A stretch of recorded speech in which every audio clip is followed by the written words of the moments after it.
अस्सलाम वालेकुम my dear students. आज हम mathematical method by SM Yusuf की बुक चैप्टर नंबर 10 की एक्सरसाइज नंबर 10.2 का क्वेश्चन नंबर 19 डिस्कस करेंगे। क्वेश्चन नंबर 19 भी अबव क्वेश्चंस की तरह ये y का डबल डेरिवेटिव हमें गिवन है प्लस y इक्वल है x साइन x के इक्वल है और हमें इनिशियल वैल्यूज़ भी गिवन है। तो ये y का डेरिवेटिव यानी d⁵ प्लस 1 और y इक्वल किसके आएगा x साइन x के इक्वल आएगा। तो एफ टी वाई इक्वल आएगा एफ एक्स के एक्चुअली इक्वेशन के मुताबिक एफ एम इक्वल आ जाएगा 0 के। तो जहाँ पे डी है वहाँ पे मैंने एम लिख दिया तो एम की 2 प्लस 1 आ जाएगा। यहाँ पे प्लस है, इधर जाके ये माइनस का हो जाएगा। जब ये माइनस का होगा तो इसका स्क्वायर लेंगे तो plus minus under root iota आ जाएगा यहाँ पे हमारे पास।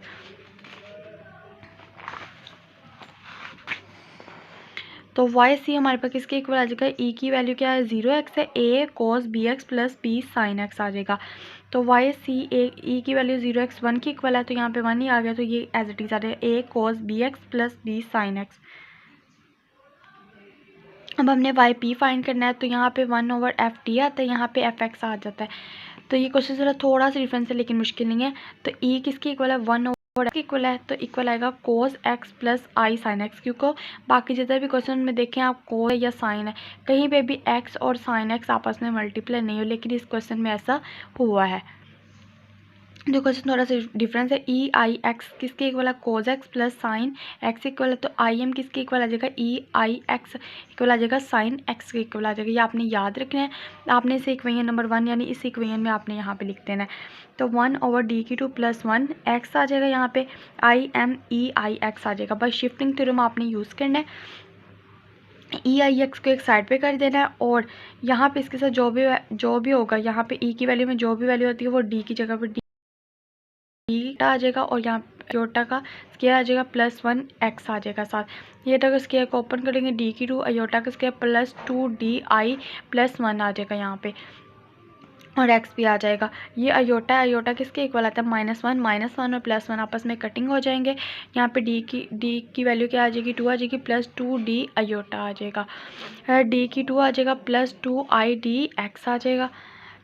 अब इसमें से 2 ID हम कॉमन ले लेंगे क्योंकि यहाँ पे अब हमारे पास x है। तो इसको बनाने के लिए हमें यहाँ पे स्टार्ट में 1 चाहिए बाइनोमियल थ्योरम लगाने के लिए।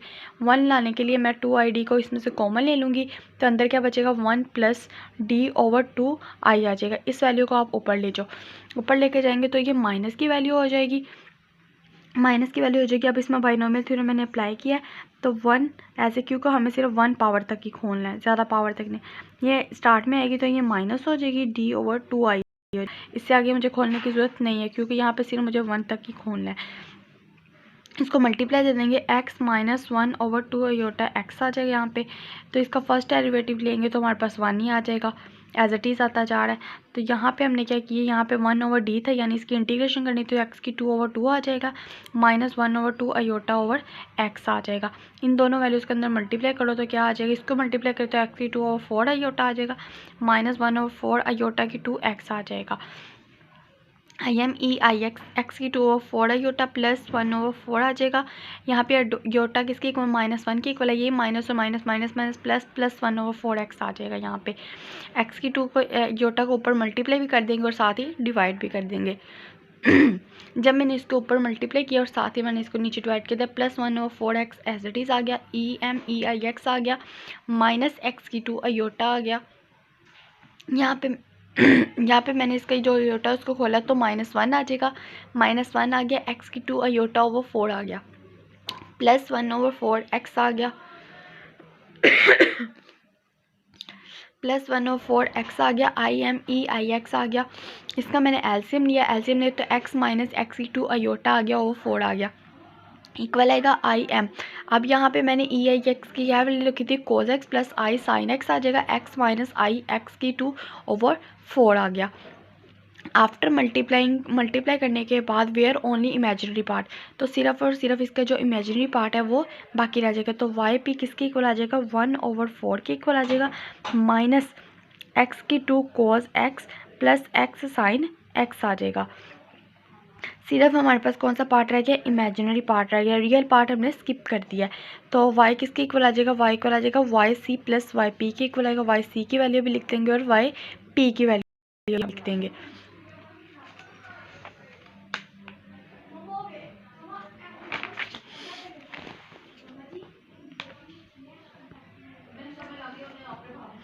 अब ये हमारे पास y की वैल्यू आ गई। अब हमारे पास इनिशियल वैल्यूज गिवन है, x 0 है, y 1 है। तो यहाँ पे मैंने इसमें पुट की तो मेरे पास a की वैल्यू आ गई। a की वैल्यू आ गई तो y का डेरिवेटिव लिया मैंने, माइनस a आ गया। cos का डेरिवेटिव क्या sin x के इक्वल है तो माइनस, इसीलिए इसके साथ माइनस लगा दिया। प्लस b आ गया, sin का डेरिवेटिव cos x आ गया। -2 स्टार्ट में आ गया, पावर में से कम 4 और cos x as it is आ गया। प्लस x/4 आ गया, x की 2 यानी अब x की 2/4 एज इट इज़ आ गया और sin x आ गया इसके साथ। यहाँ पे मैंने प्रोडक्ट रूल यूज़ किया, यहाँ पे भी मैंने प्रोडक्ट रूल को यूज़ किया। इसका फर्स्ट डेरिवेटिव आने के बाद हमारे पास इनिशियल वैल्यू गिवन है, x इक्वल है 0 के और y का फर्स्ट डेरिवेटिव 2 के इक्वल है। y का साइन 0 किसके इक्वल है, 0 के इक्वल है। cos 0 किसके इक्वल, 1 के इक्वल आता है। तो यहाँ से क्या चीज़, यहाँ से कुछ भी नहीं बचा, सिर्फ ये b बचा। तो b किसके इक्वल आ जाएगा, 2 के।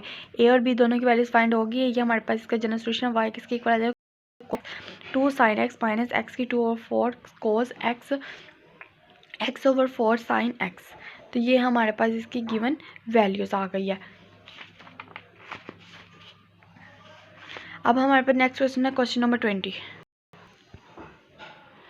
y का ट्रिपल डेरिवेटिव प्लस 3y का डबल डेरिवेटिव प्लस 7y का single derivative plus 5y equal है 16e minus x cos 2x है हमारे पास। एफ टी वाई किसके इक्वल आएगा, एफ एक्स के इक्वल आएगा।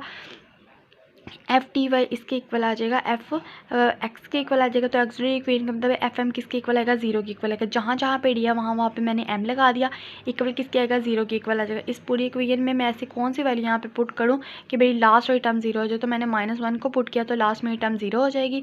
तो बाकी का बचेगा m की 2 + 2m + 5 आ जाएगा। इक्वल किसके आएंगे, 0 के इक्वल आएंगे। तो a b और c ये है। तो हमारे पास कोऑर्डिनेट इक्वेशन गिवन, क्योंकि इसकी फैक्टराइजेशन नहीं हो सकती तो कोऑर्डिनेट इक्वेशन हमारे पास गिवन है -b2 + -4 -4। a की वैल्यू 1 है, c की वैल्यू क्या है 5, 2 और a की वैल्यू क्या है 1 है हमारे पास। तो -2 ± -16/2 है। इसका यहाँ से स्क्वायर ओपन करेंगे तो क्या आ जाएगा, 4 आयोटा आ जाएगा, क्योंकि माइनस है इसके साथ।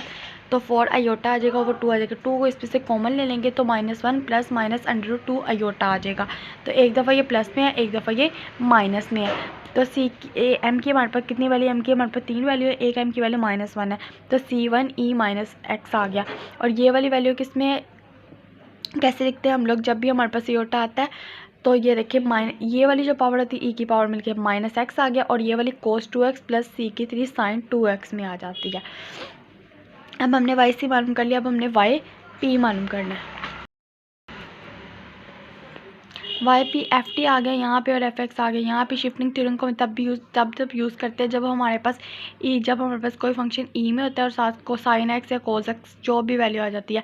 और फिर हम क्या करते हैं कि जो भी e - x की वैल्यू उसको एक साइड पे लिख देते हैं और उसकी जो भी पावर देते हैं d की जगह पे रिप्लेस कर देते हैं d - 1, जो भी यहाँ पे हमें वैल्यूज़ की हैं। तो ये -1 है तो d - 1 का क्यूब प्लस 3 का 1 का स्क्वायर प्लस 7 d - 1 + 5। इसका क्यूब ओपन करेंगे और इसका स्क्वायर ओपन करेंगे और इन दोनों को मल्टीप्लाई देके हमारे पास ये आंसर आया। इसको सिंप्लीफाई करने के बाद ये चीज़ आ गई।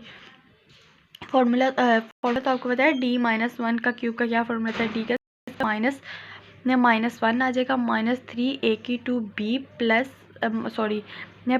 3a और b का स्क्वायर आ जाएगा। एक दफ़ा a के साथ स्क्वायर आएगा, एक दफ़ा b के साथ स्क्वायर आ जाता है। और इसको सारी वैल्यूज़ को सिंप्लीफाई करने के बाद मेरे पास ये आंसर आ जाएगा। अब यहाँ पे मेरे पास cos की पावर कितनी है, 2 है। तो मैंने जो cos की पावर 2 है यहाँ पे क्या एक d को साइड पर रख दिया और एक d की जगह पे मैं वैल्यूज़ को पुट कर दिया। इस d की वैल्यू को मैंने यहाँ पे पुट किया तो यहाँ पे क्या आ जाएगा, -4 आ जाएगा, यहाँ पे +4d है तो यहाँ पे आ जाएगा -3d, d की 2 आ जाएगा, +4 आ जाएगा।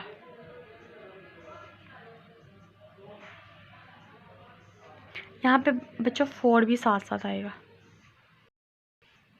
सिंप्लीफाई करने के बाद 4 भी आया, 4 आ जाएगा यहाँ पे मेरे साथ। और ये अभी d की 2 की वैल्यू ख़त्म नहीं हुई है, यानी d की पावर 2 अभी ख़त्म नहीं हुई। तो फिर दोबारा मैं d की जगह पे क्या पुट करूँगी, -2 की पावर 2 ही पुट कर दूँगी। यहाँ पे फिर -2 की पावर 2 + 4 लिख देंगे यहाँ पे हम। तो -4 हो जाएगा, 3 4 12 आ जाएगा, 4 है तो यहाँ पे -8 आ जाएगा, 8 16 के साथ कटिंग हो जाएगा तो -2 रह जाएगा, यहाँ पे -2 e की power -x x cos 2x आ जाएगा। वाई सी भी मैंने फाइंड कर लिया, वाई पी भी फाइंड कर लिया। अब ये y की जो वैल्यू वाई सी की और वाई पी की इसमें मैं पुट कर दूँगी। पुट करने के बाद इसे इक्वेशन नंबर 1 का नाम दे दूँगी। अब मेरे पास इनिशियल वैल्यू है तो सबसे पहले क्या है वैल्यूज़ है कि x किसके इक्वल है, x 0 के इक्वल है और y 2 के इक्वल है। तो यहाँ पे मैंने लिख दिया जहाँ पे y 2 के इक्वल है और बाकी सारी वैल्यूज़ 0 के इक्वल है। cos 0 पे कितनी होती है, cos 0 1 होती है और sin 0 किस पे होता है, 0 होता है। तो यहाँ से सिर्फ ये C1 और C2 आया, ये A इसको नाम दे देंगे।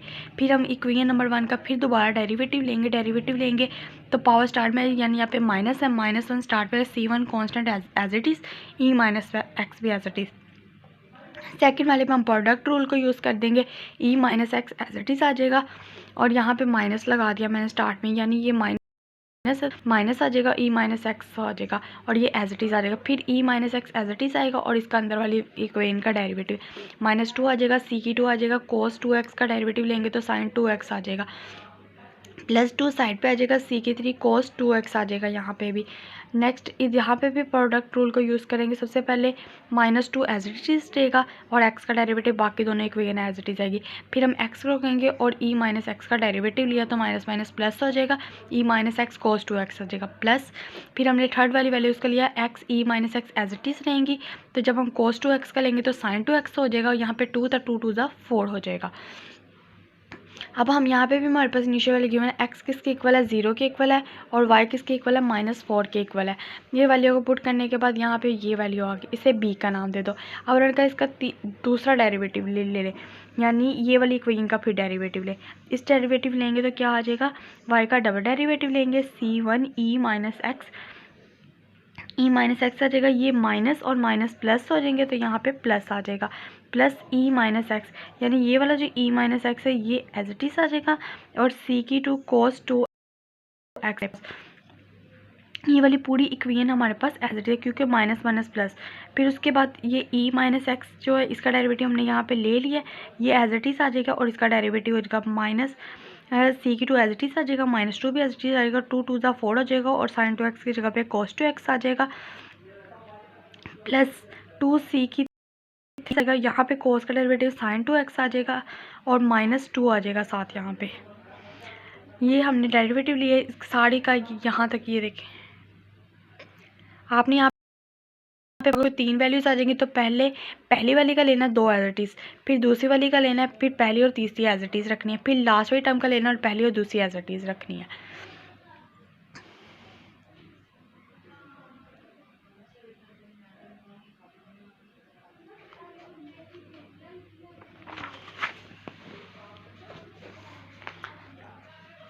अब हमारे पास जो सेकंड डेरिवेटिव है उसकी भी हमें इनिशियल वैल्यूज गिवन है, तो x के इक्वल है, 0 के इक्वल है, तो y का डबल डेरिवेटिव -2 के इक्वल है, तो यहाँ पे हमारे पास ये वाली इक्वेशन आ जाएगी। अब हमारे पास A B C 3 इक्वेशन आ गया। अब हमने इन तीनों इक्वेशन को यूज़ करके C1 C2 और C3 तीनों की वैल्यूज़ निकाल ली है।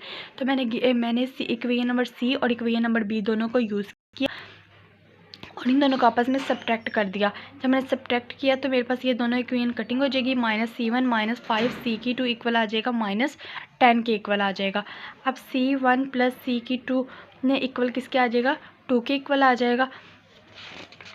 C1 + C2 ये हमारे पास इक्वेशन नंबर A है। पहले मैंने 2 और 3 को माइनस किया, उसके बाद मैंने गिवन इक्वेशन यानी इक्वेशन नंबर A को और इक्वेशन नंबर ये जो मैंने इन दोनों को सिंप्लीफाई करके आई थी, ये दोनों इक्वेशन को ऐड किया।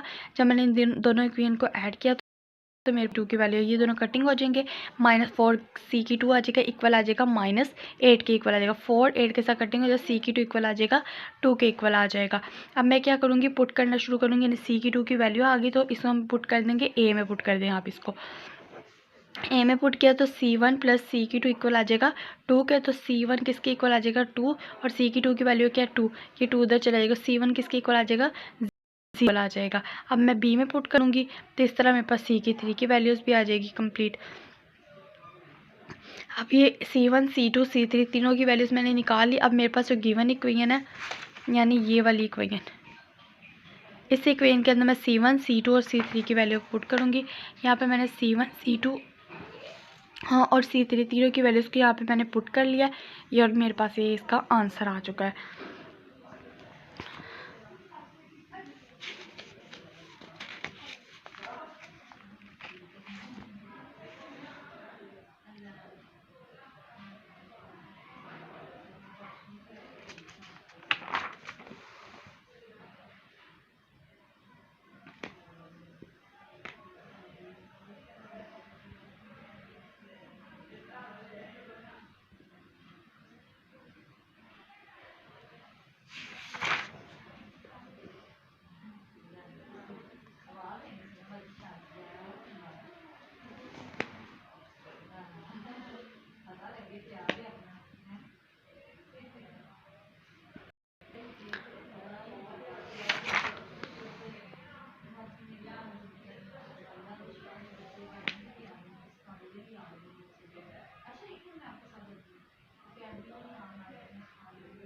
उम्मीद है बच्चों आपको मेरा लेक्चर समझ में आ गया होगा। अगर आपको लेक्चर समझने में कोई भी मसला हो तो आप मुझे लाजमी बताइएगा, और कमेंट बॉक्स में ज़रूर बताइएगा कि आपको मेरा लेक्चर कैसा लगा, और दुआओं में लाजमी याद रखिएगा। लाइक और सब्सक्राइब करना मत भूलिएगा। अल्लाह हाफिज़।